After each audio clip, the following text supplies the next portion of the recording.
If Steph Curry beats LeBron in this series, and dare I say, wins his 5th NBA championship, we might have to remove LeBron James off of Mount Rushmore and put Steph Curry on it. That's right, I said it. I believe that LeBron James is the second best player in the history of basketball. I'm not trying to this ain't about throwing any shade on him. It's about elevating Steph. He'd have one title more than LeBron. 3 of those titles he beat LeBron. I'm not trying to say that Steph Curry belongs on it. I'm saying that it's a discussion. Stephen A. Smith just shaking things up. Jay Will's obviously feeling good about it. But Wendy, I'm going to start with you on this one. That was Stephen A. yesterday. Do you agree with Stephen A. on his Mount Rushmore? Of course he does. Mr. Smith, please come home. You've been in California for too long. Too much sun, too much blue skies, too much 75 degrees. Okay. Come back to the cold gray of the Northeast, the gritty streets. You've been lost it a little bit. Okay. This is grade A insanity. Okay. I have so much respect for Steph Curry. I have been in attendance when he's won all 4 of his titles. I have been in attendance when he's had some of his great games, even his non-finals games. The game in Houston where he was scoreless in the first half on the road and then came back and had like 30-something in the second half, 35. I was there last year in Game 4, one of the premium games of his career in Boston. Yes. He is just not LeBron, and that's not meant to drag Steph at all.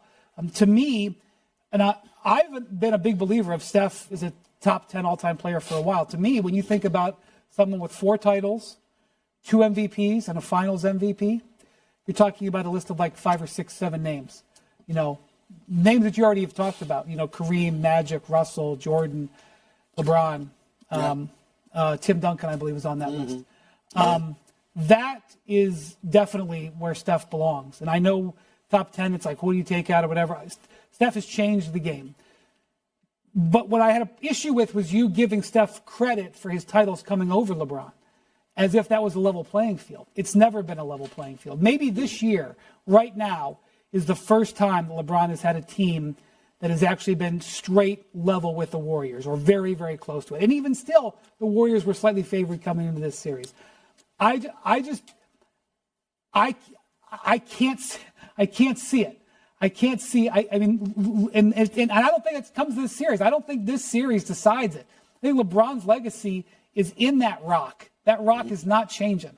So if you want to add a face, go ahead. But I can't take a face down. All I ask is that y'all give me an opportunity to respond when y'all finish. That's all I ask. Okay, go ahead.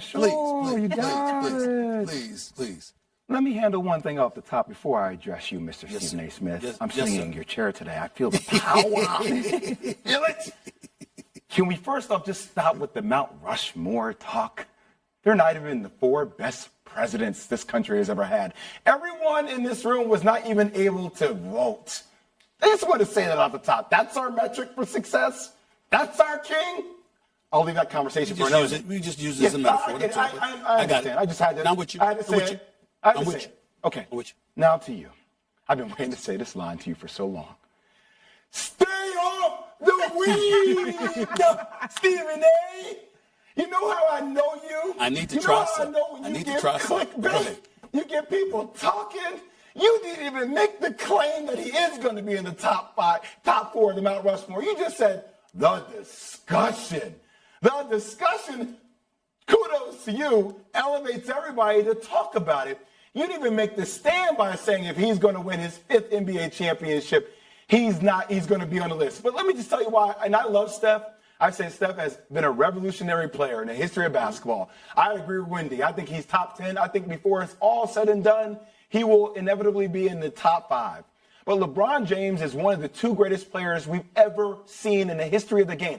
And by the way, when I saw you give your list yesterday with Mad Dog and JJ, you made mention of names like Bill Russell, guys that played both sides of the ball. Oh, Bill Russell is 1-time award as relates to Defensive Player of the Year, but that award actually didn't start until 1968 right? His career ended in 1969. You also gave Michael Jordan 9-time first team all defense. You gave Kareem 5-time first team all defense. So what you're telling me is you're setting a standard for people that not only are prolific offensively, but also prolific defensively. So when I look at Steph, generational type player, well, does he play on both sides of the ball the way LeBron James does, who was 5-time first team all defense? I just find a lot of issues with your argument that I don't even think you can look me in the eye right now and debate me on this subject matter. I feel the power sitting in your chair, and I know you're going to reply, but it's not even really a competition today, Stephen. Well, first of all, it isn't a competition because when it comes to Yes, first it take, is I not. have no competition. But I will say this in all seriousness. I'm glad y'all are here today. And listen, I know I say what I mean and I mean what I say, but you're absolutely right in terms of you parsing my words because I certainly didn't say you just put them in there. I said it's worth the discussion. You're absolutely right. I absolutely did say that. So you're absolutely correct on that. And I know that I'm talking to two basketball savants, two dudes that I respect the hell out of, just like I was yesterday with JJ and Tim Legler. I don't say this stuff lightly. Stay with me on this. When I sat up there and I brought up the championships for Steph, here's what I was saying, Wendy. I understand the first chip over LeBron James. All LeBron had was Matthew Dellavedova. Kyrie and Kevin Love are out. I didn't forget that.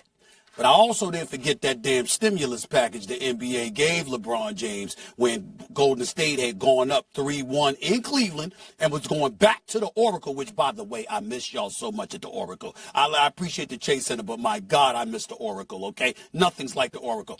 And they were going back to the Oracle, but Draymond got suspended. That same game he was suspended, Iguodala and Bogut got hurt. Steph was hurt that whole series. I ain't forget that. Okay, then when we talk about Kevin Durant coming in, the deck was stacked. You know how I felt about that. He so dramatically shifted the balance of power because the greatness of KD joining the Splash Brothers, nobody had a shot. But also remember LeBron joining D-Wade and Bosh. And so when I look at Kevin Durant going to Golden State, and I think about LeBron going to Miami with D-Wade and Bosh, although Bosh and LeBron were just there, and then when you still had to establish chemistry, they had shifted the balance of power to some degree as well. They went to 4 straight NBA finals. We understand all of that. Here's where we come in and where we have to start talking about the comparisons. If you remember, if you watched my diatribe yesterday, when I was talking to JJ and Tim Legler, I brought up, you going to take Kareem off? Can't do that. We going to look at Bill Russell, 11-time champion. Almost sacrilegious to do that. But was Bill Russell Wilt Chamberlain? Now, championships 11-2. So if we're talking, when we look at these lists, sometimes we're not talking about the best player is my point. In other words, the most talented player, the most impactful player. We're talking about resume. And when I think about resume, and I'm saying if Steph Curry wins a 5th title, it would give him more than LeBron. He would have beaten LeBron 4 out of 5. On top of it all, he's recognized universally as the greatest shooter to have ever lived. He's revolutionized the game in his own way, the way others have. Now, do I have LeBron James as the second best player on the planet? You damn right I do. I think he's the second best player to have ever played the game of basketball. To me, that is LeBron. I'm simply saying if Steph Curry were to win his 6th title, with the stuff that I threw out yesterday that I don't have time to get into today, combined with what I just highlighted, we talked about the greatness of Wilt Chamberlain and all of this other stuff, but we still wouldn't put him ahead of Bill Russell because of Bill Russell's titles and the walking embodiment of winning.